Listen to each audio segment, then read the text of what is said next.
What's going on, guys? Back again today to do a couple more little things to the Grom that just gives it that extra custom look. So we're here today talking about rear sets. But first, if you ever told your wife you're going to be working on your Grom for like 10 or 15 minutes to do a couple quick things, 3 or 4 hours later you're still not done, smash that subscribe button and let's get to it.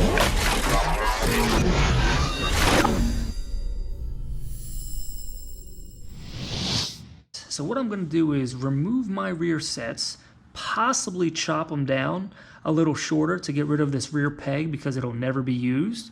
But just to keep it simple, I might just leave it be and paint them as is. I could have just went online and purchased some aftermarket rear sets, black and whatever. So I'm going to paint these black, gloss black to match, the swing arm and the engine covers and all that stuff is gloss. So I'm gonna get that to make it blend in nice. Aftermarket rear sets are like a few $100s. And I could just get these painted for much, much cheaper. And luckily I found out my neighbor does body work and paints and does all that stuff. So obviously getting these painted is gonna be a lot cheaper than getting some new, anodized whatever rear sets that, it wasn't that big of a deal to me. I was actually just gonna leave these silver. I felt like it sort of set off the polish of the rims, and I thought it kind of just broke it up. But the more I got to thinking about it, I'm like, you know what? I'll just customize it a little bit. It's a little thing. Just take them off and get them painted. And since I know a guy, it makes it that much easier. The only thing is a little easier said than done because there's a few extra things you got to keep in mind when removing your rear sets. Let's get going and I'll explain it as I go. So one thing to note, if you have an undertail exhaust, it makes this a lot harder because the exhaust literally runs directly underneath your engine and the whole middle of your bike if you have a touch exhaust. Now if you do a custom exhaust and it kind of runs in the middle and comes out, it might not be that big of a deal, but these, since it's running right here, you need to support this front portion of your bike that attaches to the swing arm, because if you don't, when you remove the rear set bolts, these bolts go all the way through to the other side like your axle would, and this is what holds the swing arm to the frame of your bike.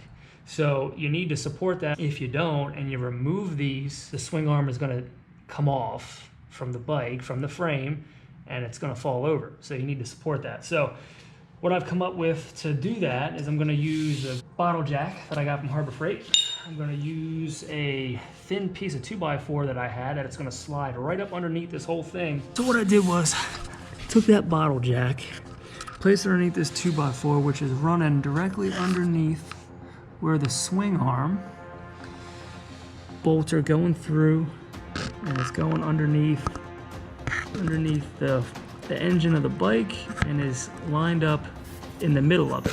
And I just have a little bit of pressure off it, so I didn't crank it up a whole lot. I cranked it up just enough so it supports the weight because I still want it to be on my swing arm stand.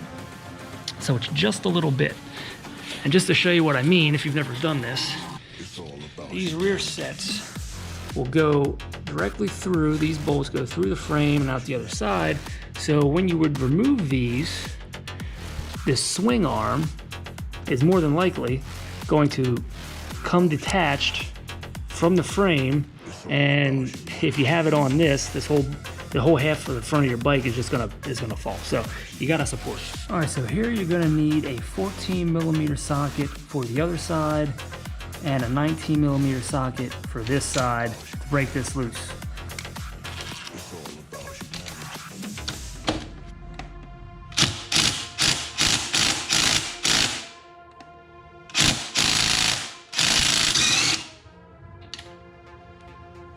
Now you're going to need 12mm sockets for the bottom ones.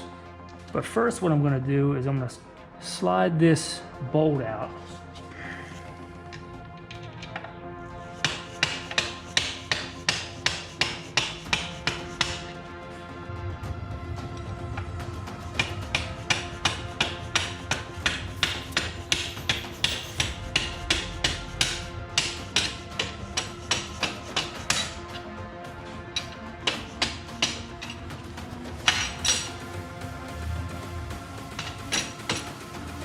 All right, so what I've done is I chased this bolt out, holding in the swing arm with just a small piece of steel that I had. It's actually a gun part used for barrels. So that was actually just low enough to keep that in there. Now you don't have to do that, but I did that just to keep it aligned so that when I went to go put it back on, I don't have a hard time trying to maneuver the whole thing and line it up with that. I mean, it might not work, but I mean, it might, so it's worth a try. So let's go ahead and take the rest of these bolts off the bottom.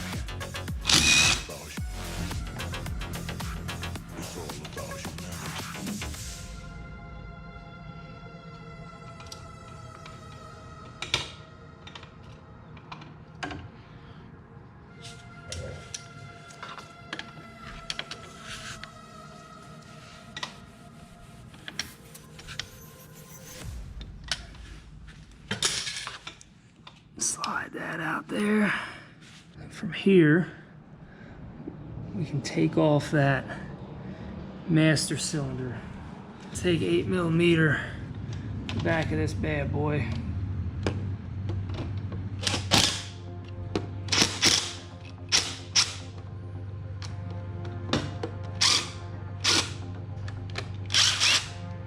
Take off our springs here. No big deal. I need a set of these. Got these from Harbor Freight for $4. These are a snap ring clamp pliers, and you got a snap ring right here on your brake lever that you need to get in there with to remove. It's all about humanity. Makes life a lot easier with this tool. Alright, so now that we're there,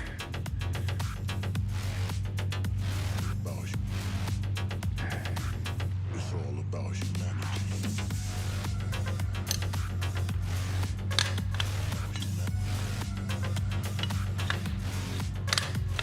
There we go. Now, that makes life a lot easier because you can leave all of this connected and then just put it right back on once you get it back. So the only thing left I gotta take off is this adjuster, which I believe is the adjustment for the height of your brake lever.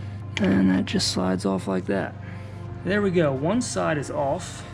I am not sure what this rubber little like Grom in. I don't even know what the hell this thing is for, but doesn't actually do anything. Nothing was connected to it, so I probably can just pop that off for paint, and then I can just remove the foot peg rubberized portion there, and this is ready to go. So let's just go ahead and do the other side. The other side should be a lot easier.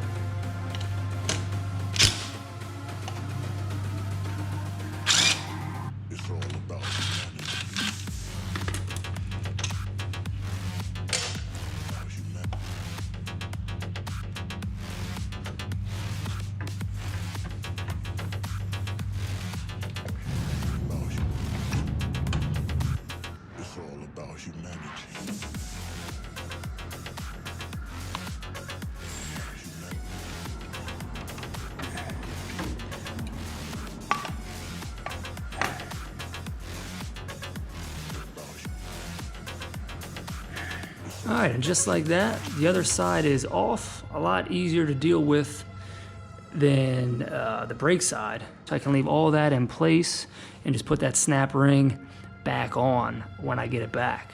All right, guys, so what I'm gonna do off camera is take off the foot peg pads. Easy, just a couple bolts, they just slide in and out, no big deal. Gonna get the stuff painted, and when we get back, gonna put it on, see how good it looks. All right, guys, be back in a second.